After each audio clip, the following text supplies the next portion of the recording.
কণ্ঠ সর্বদা সত্যের পথে। মা তারাকে পুজো দিয়ে চতুর্থবারের জন্য ভোট প্রচার শুরু করেছিলেন তৃণমূল কংগ্রেসের প্রার্থী শতাব্দী রায়।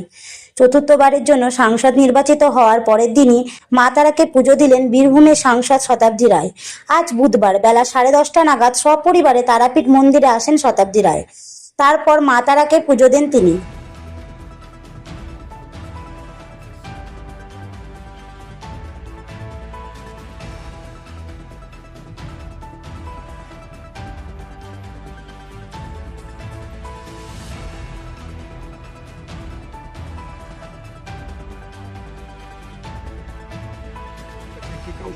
দিনটা মিলে গেছে এবং এমনিতেই জেতার পরে আসা স্বাভাবিক ছিল। কালকে রাত্রি হয়ে গেছিল বলে আর না, আজকে সকালে যখন তারামাকে দিয়ে শুরু হয়, তারামাকে দিয়েই সফলতা, তারামাকে দিয়েই পরের দিন সারা তারামাকে নিয়েই সারা বছর সারা জীবন চলে।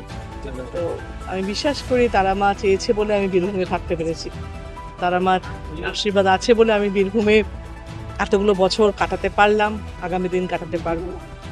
প্রত্যেক বছরে দেখা গেছে আপনার জয়ের ব্যবধান বেড়েছে, এবছর কয়েক গুণ বেড়ে গেছে। এটা হচ্ছে যে বুথ লেভেল থেকে শুরু করে প্রত্যেকটা কর্মী নেতারা এমনভাবে পরিশ্রম করেছে। এই লোকসভার ভোট ওরা কখনো এরমভাবে করেনি। সবাই ভাবতো লোকসভা ঠিক আছে গায়ে নিজের ভোটগুলো করতো। এইবারে ওরা যেভাবে ভোট করেছে, ভালোবাসা আবেগের সঙ্গে, যে পরিশ্রম, যে লড়াই করেছে সেটারই রেজাল্ট, সেটার থেকেই এই ফল এসছে। এবং এটা না হলে কিন্তু আমরা ভাবতাম পরিশ্রমের কোনো মানে নেই, কিন্তু পরিশ্রমের মানে আছে, এটা আবার প্রমাণ করলো। প্রত্যেকটা কর্মী এত পরিশ্রম করেছে বা তাদেরকে, এবং বীরভূমের মানুষ এত বছর সাথ দিয়েছে, এত বছর ভালোবাসা দিয়েছে। এবং আমি সবসময় তোমাদের বলতাম 2009 থেকে যে ভালোবাসা একই রয়েছে এখনো, সেটা প্রমাণ হলো যে বীরভূমের মানুষ একইভাবে ভালোবাসছে। এবং বীরভূমের মানুষের কাছে আমি আবারও নতুন করে কৃতজ্ঞতা জানাচ্ছি। কোন দিকটা দিয়ে ডেভেলপমেন্টের কাজ শুরু করলে? দেখো, যে গ্রামগুলোতে আমরা গেছি, কিছু কিছু জায়গা আছে যে গ্রামগুলোতে আমার একটুখানি ছোট ছোট কাজ আছে যেগুলো দেখা হয়নি বা ওরা আমাদের পৌঁছতে পারে না। অনেক সময় প্রপোজাল আসে, তো তারপরে ওরা আর সেই কাগজপত্র ঠিক করে দেয় না, এসবের জন্য বাকি থেকে যায়। সেগুলো এবার দেখা হবে। রাস্তাঘাট পানীয় জল অনেক জায়গায় আছে, কিন্তু সেই পানীয় জলটা দেখতে হবে কিভাবে, কারণ পানীয় জল কিন্তু আমরা ট্যাঙ্ক দিয়েছি, আমরা সাবমার্সাল দিয়েছি, আমরা টিউবওয়েল দিয়েছি। অনেক জায়গায় জল এত নিচে কিংবা জল নেই, সেগুলোকে কি করতে হবে সেগুলো দেখা। যদি বীরভূমের মানুষ চাইছে এবার শতাব্দী রায় তার ভোটার কার্ড বীরভূমে ট্রান্সফার, তার কলকাতায় একটা ভোট কমবে ওদের, আমার একটা ভোট বাড়বে। দেখি, আমি তো কাটিয়ে দিলাম, বলো এখানে 15 বছর 20 বছর ধরে, এটাকে 20 বছর ধরে নাও। এবং চাইবে, এবং আমি এখানকার তো হয়ে গেছি, শুধু ভোটার কার্ডটাই ওখানে রয়েছে, বাদ বাকি তো আমি সারাক্ষণ তো বীরভূমে এবং এখানেই চলাফেরা থাকা, সকাল থেকে রাত্রির এখানেই। আজকে কি প্রোগ্রাম আছে? আজকে আর কিছু নেই, আসলে অনেকের সঙ্গে দেখা করা যায়, দেখা করতে আসতে চাইছে, আর ফোন ধরাটা সবথেকে বেশি কাজ আজকে।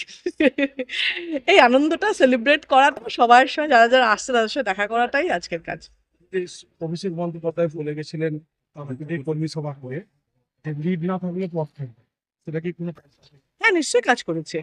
অভিষেক যা বলে সেটা করে, এটা একটা দলের সবার কাছে ধারণা আছে এবং সেটা করে দেখিয়েছে। সেই জন্যে এই বার্তাটাও কাজ করেছে, কারণ সবাই ভেবেছে যে যদি ভালো না করি তাহলে একটা এফেক্ট হবে। দেখো, পদ খোয়ানো কিন্তু সবসময় পদের লোভের নয়, পদ খোয়ানো সম্মানহানি হয়, সেই সম্মান বাঁচানোর জন্যই সবাই কিন্তু ইলেকশন তার নিজের মতন করে করেছে।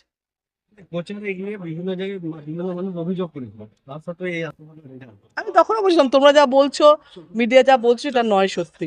ওদের আবেদনটা তোমরা অন্যভাবে ব্যাখ্যা করছিলে, সেটা যে নয় তখনও বলেছি, এখনো সেটা প্রমাণ দিলাম। এইবার শান্তিপূর্ণ ভোট হয়েছে, কেষ্টদার না থাকার কারণে তা ব্যাপার নয়, কিন্তু হয়েছে শান্তিপূর্ণ ভোট হয়েছে, শান্তিপূর্ণ ভোট পরবর্তী তো কোনো অসুবিধা হয়নি। তো কর্মীরা সজাগ ছিল, মানুষ সচেতন ছিল, কোনো উত্তেজনা মুহূর্তে পা দেয়নি। যেরকমভাবে বিজেপিরা করার চেষ্টা করে, সেখানে সেই বোকামিতে পা না দিয়ে শান্তিপূর্ণ হয়েছে ভোট। কেষ্টদার সঙ্গে দেখা করতে এসেছিল। যাবো।